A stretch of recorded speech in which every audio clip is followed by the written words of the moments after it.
Hello friends, இன்றைக்கி Sunday முன்னிட்டு prawns தான் வேட்டை. நானும் காலங்காத்தாலே இட்லி சுட்டு சட்னி எல்லாம் அரைச்சி வச்சுட்டு உட்காந்துருக்கேன். என் வீட்டில் இருக்க 2 பாய்ஸ் எங்கே போனாங்கன்னே தெரில. இட்லி எல்லாம் காஞ்சே போச்சு. அது துணி போட்டு அவிக்காதனால ரொம்ப சீக்கிரமாக ட்ரை ஆயிடுது. அதுக்காக வேகமாக துணி வாங்கணும்.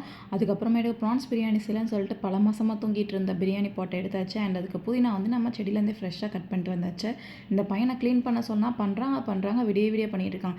அதுக்குள்ளே நான் பிரியாணியை தாளித்து முடிச்சிடுவேன் போலன்னு சொல்லிட்டு நான் தாளிச்சிட்டு ரெஸ்ட்டே எடுக்க போயிட்டேன். அதுக்கப்புறம் தான் க்ளீன் பண்ணி கொடுத்தாங்க. அப்புறம் ஃப்ரைக்கு கொஞ்சம் மேரினேட் பண்ணி வச்சுட்டு, இந்த ப்ரான்ஸுக்கு என்ன ஒரு டிப்புனா, நம்ம மீன்லாம் பொரிக்கும் போது தேங்காய் எண்ணெய் ஊற்றி பொரிப்போம்ல, அது மாதிரி இந்த ப்ரான்ஸுக்கு நெய் சேர்த்து பொரிச்சோம் மேரினேட் பண்ணோம்னா டேஸ்ட்டாக இருக்கும். கண்டிப்பாக ட்ரை பண்ணி பாருங்கள். இந்த ப்ரான்ஸ் அந்த வாலோட போடாதீங்கன்னு சொன்னால் கேட்கவே மாட்டுறாங்க. அதை போட்டு என் கையை வந்து பதம் பார்த்து விட்டுருச்சு.